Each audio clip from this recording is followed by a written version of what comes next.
Hello, my AP European students. I hope this finds you well. You're having a nice, relaxed weekend. And I hope this session will answer some of the questions you may have and help you understand the importance of this time period for the AP exam. I'm confident you all have studied this before, so we don't need to spend too much class time on it. But should you have any questions after the session, bring them to class on Monday. Remember, you can always email me too. And I know this can get kind of dry, you sitting there staring at a computer screen. So when your mind starts to drift, pause, go take a break, get some water, and come back to the session. At any time, you can pause or rewind this recording. But I'm going to follow along with the PowerPoint presentation. So if you are seeing that link, go ahead and open it so you can follow along too. So if you're ready, let's get started. We are on the first slide, Chapter 14, New Encounters. You can see I have a clip from Disney's Pocahontas. As a history student, I think it's interesting the perspective we develop as a child to an adolescent. And Disney, while very entertaining, could be argued as the culprit behind our childhood perspectives. So if you want to watch the video, go ahead. You'll probably find it pretty entertaining.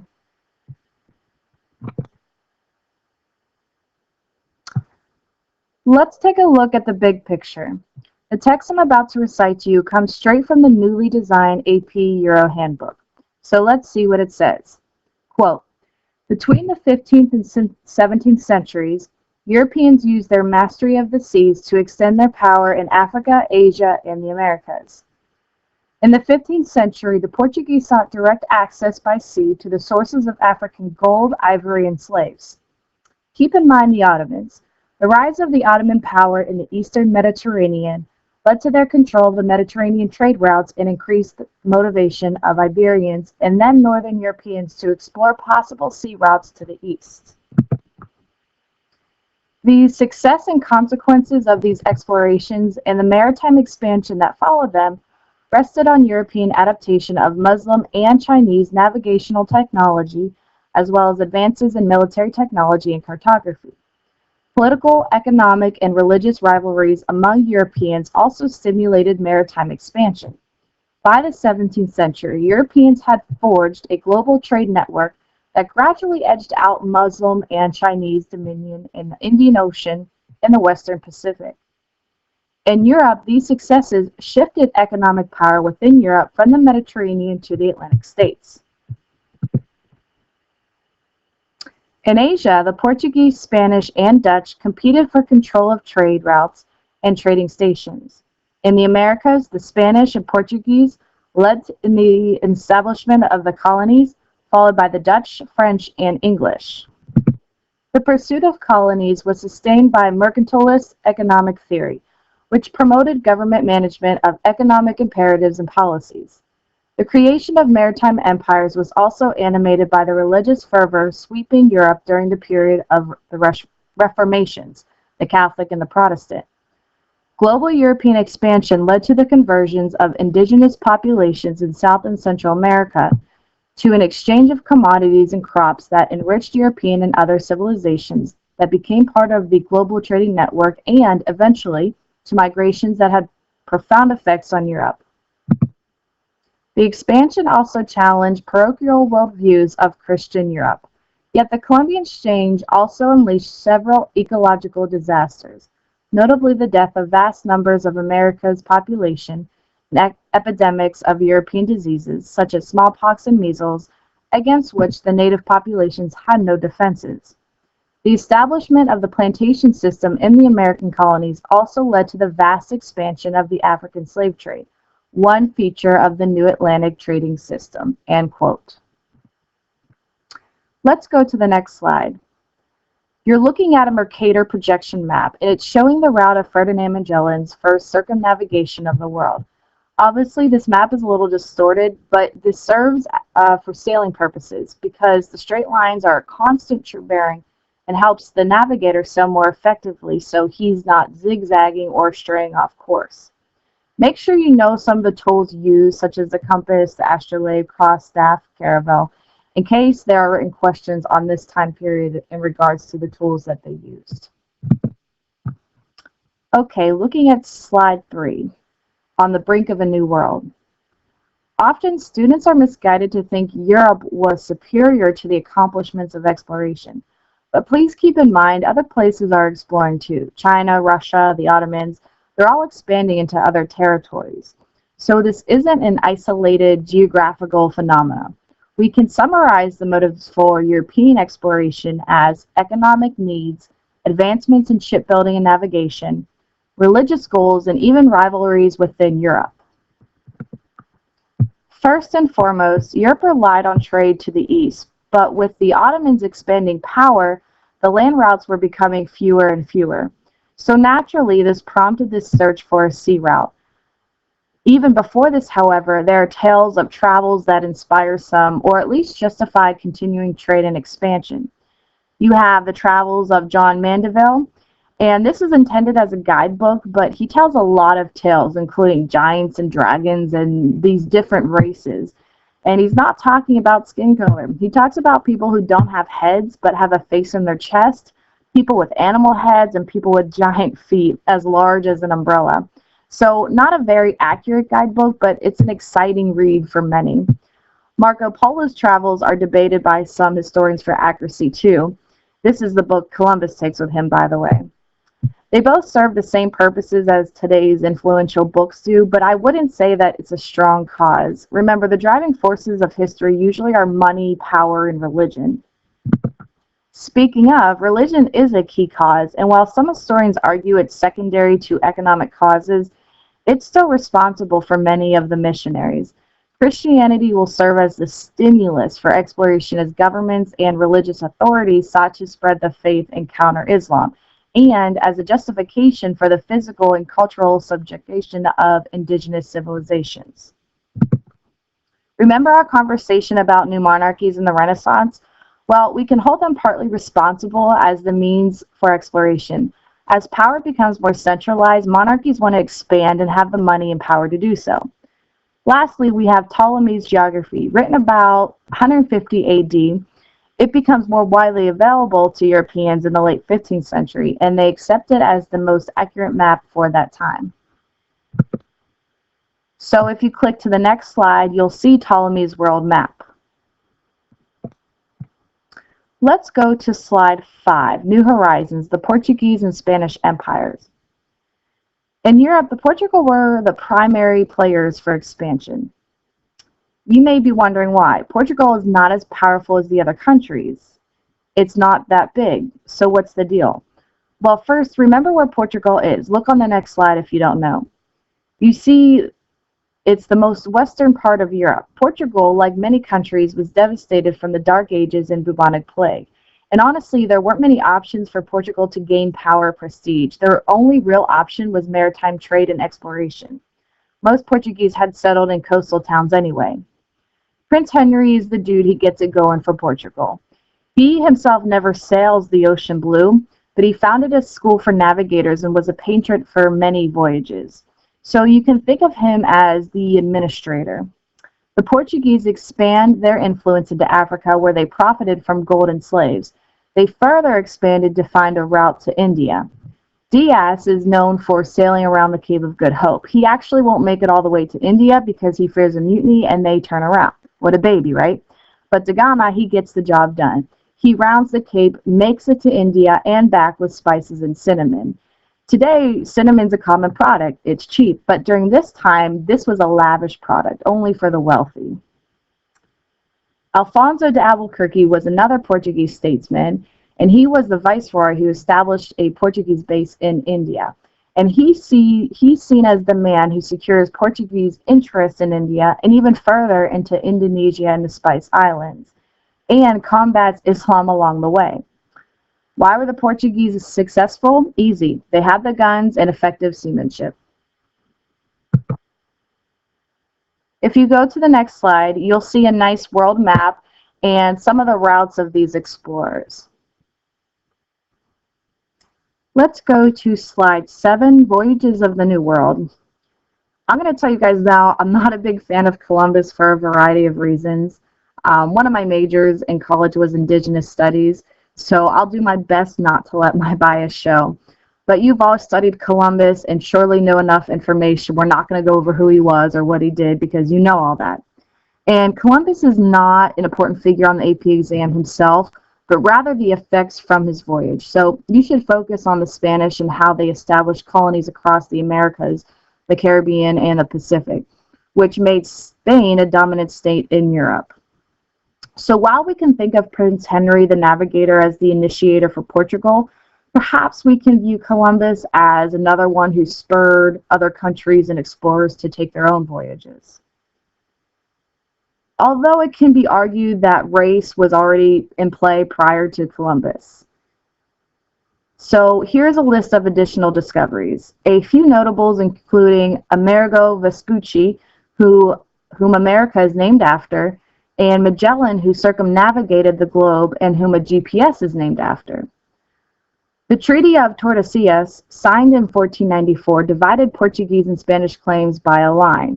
Portugal had everything east of the line, Spain the west. Go to the next slide so we can look at this map. On slide 8, you can see this demarcation line. And you can see that Spain gets everything to the west, gaining the upper hand here. But remember, they don't really know that all that land is there anyway. Other countries, of course, are going to ignore this treaty. Look at the French, look at the Dutch, who have land holdings in North and South America as well. Let's go to slide 9, the Spanish Empire in the New World. I'm sure you guys have studied and remember the civilizations of the Aztec, Maya, and Inca. Another key concept is understanding Europe's colonial expansion that led not only to a global exchange of goods, flora, fauna, and cultural practices and diseases, but resulted in the destruction of some indigenous civilizations, the shift toward European dominance, and the expansion of the slave trade. The best example being the fall of the Aztec Empire by Hernán Cortés, and you read about that story in this chapter. The next 3 slides show where these cultures were. So slide 10, you see where the Mayas were, slide 11, the Aztecs, and slide 12, the Inca. Let's go to slide 13, the Spanish Empire continued. Another example is the fall of the Incan Empire, aided by disease and Francisco Pizarro. The way Spain controlled the empire was really a cruel exploitation. The Spanish were ruthless. The encomienda system, it was a way for Spaniards to collect tribute in the form of labor and goods. And in theory, it was meant to provide protection for the Indians and as a means of learning and absorbing the Catholic faith. But the Spaniards did not care to follow these guidelines at all, and it was truly a devastating system to the population. So much so that some began to fight for the Indians and expose their cruelty. One example is Bartolomé Las Casas, who was appointed protector of the Indians. Politically, their land holdings were divided into administrative areas governed by viceroys. You can imagine how long it took for messages to travel from Spain to the New World. So to kind of combat any injustices, audiencias were set up as judicial courts who were supposed to provide a check on injustices, but they also collected taxes. In addition, Catholic monarchs were given specific powers to appoint leaders, collect fees, build churches, pretty much anything to help them spread Christianity. So was it successful? Well, yes and no. Of course, there were political officials who did act on their own agenda, not the king's. The primary responsibility of the audiencia was to check the power of the viceroy, but for a vast empire so far away, they did expand their influence and control. If you go to slide 14, you'll see this watercolor, and this is Slaughter of the Natives. The artist is unknown, and this is a 16th century painting. And I think it's interesting because we just talked about Renaissance art, but to me, this is not a Renaissance portrait. It's just more simply a pictorial of what happened in the New World. On slide 15, you'll see some important dates and events, just in case you need to write those down. Okay, slide 16, Africa, the slave trade. Here's another topic you probably know a lot about and studied before. The big idea here is Europeans expanded the African slave trade in response to the establishment of a plantation economy in the Americas and demographic catastrophes among the indigenous peoples. Remember, the Portuguese had many establishments along the African coast. It was the Dutch East India Company who gained more control of the trade along the coast. And keep in mind that slavery is not a new concept, and even more, the concept was not limited to African slaves. We discussed this a little during the Renaissance chapter. But the real shift was the development of a plantation economy in the Americas. And you might be thinking, but they have the Native Americans, the encomienda system. But using Indians was really problematic. They often ran away. Sometimes they'd kill themselves rather than be so cruelly mistreated. And they were so susceptible to diseases. Between the Spanish and English, it was really an amazing story of how these people survived. Make sure you know the important development of the triangular trade, and with the increase of slaves from Africa, it's not only affecting the coastlines, but African merchants and rulers continue to push inward into Africa to meet the demand for African slaves. There's an increase in violence and warfare, and many African societies were destroyed by this event. Later, with the French Revolution and the rise of the Quaker Society, slavery is criticized and abolished in France and other places, but note that in France, Napoleon will restore slavery for a time being. If you click to slide 17, you'll see a nice picture of this triangular trade. Let's go to slide 19, the West and Southeast Asia. Initially, Portugal led the way for exploration, but they simply don't have enough power to maintain such a vast empire. Spain emerges as a rival, in addition to the Dutch and the English. But the Dutch eventually controls most of Southeast Asia, pushing the Portuguese out and limiting the English strongholds. The Dutch influence was primarily commercial, and they're not really concerned with spreading Christianity. The Dutch established trade relations with these kingdoms of Burma, Siam, and Vietnam. These mainland states were much stronger than those of the southeast, known as the Malay states. If you go to slide 20, you'll see a nice map of Southeast Asia. Okay, let's go to slide 21, the French and the British in India. The Mughal Empire in India did have somewhat of an origin in the Mongol Empire. The Mughals were economically successful, setting up an effective tax system and creating many building projects. But soon enough, European presence increased. Both the British and the French increased their influence in India, establishing forts along the west and east coast respectively. Around the 17th century, the French government refused to support the efforts in India, so Britain begins to consolidate their influence in India with the help of a British soldier and administrator known as Robert Clive. He helps defeat the Mughals in 1757, and the British East India Company gains considerable control in India by collecting taxes and driving the French out. Slide 21, or 22 rather. You'll see the Mughal Empire, the map, and you can see some of the Dutch, British, Portuguese, and French settlements. Okay, let's go to slide 23, China and Japan. China was at the height of its power and enjoying great power and expansion into Mongolia and Central Asia through the Ming and Qing dynasties. They enjoyed rule from about the 14th century to the 17th century.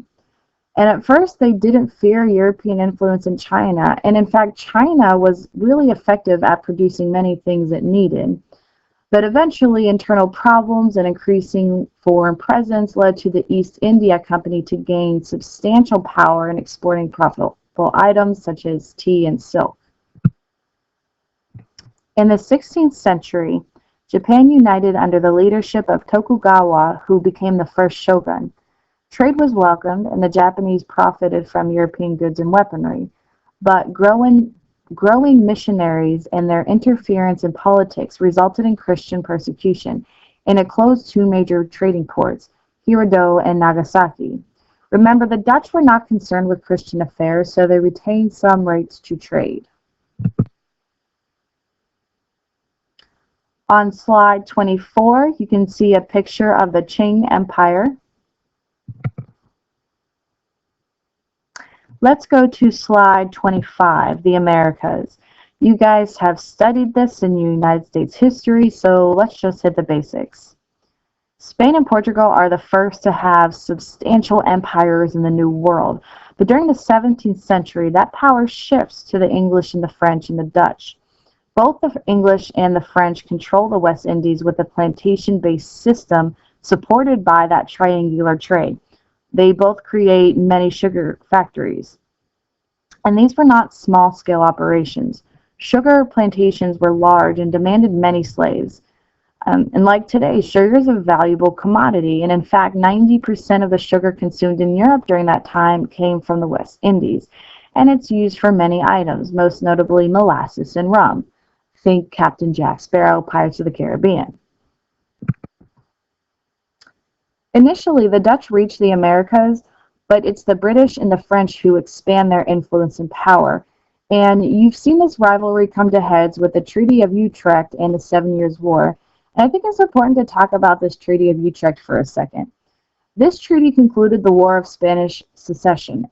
When Charles II died without an heir, there was a dispute for the claim to the throne. Charles II was the last Habsburg king of Spain, and on his deathbed he gave the throne to his grandson, not to his grandson, but Louis XIV, his grandson. His name was Philip. So this gave Louis XIV an advantage and possibility of uniting French rule with Spain. And other countries feared this kind of French power, and accordingly, war broke out. But some of the results are important to note. First, Britain gained two small areas, Gibraltar and Minorca, and Britain gained more rights in the slave trade by gaining these areas. Secondly, in the Americas, France ceded some land to Britain, including Newfoundland and parts of Nova Scotia. Slide 26, you can see a map of the West Indies. On slide 27, here are some important dates. Okay, I'm going to stop here and we'll pick up here on Monday. Please, if you have any questions, bring them Monday or you can even email me. Otherwise, I hope this was helpful and not too painful. Great job. See you Monday. Have a great weekend.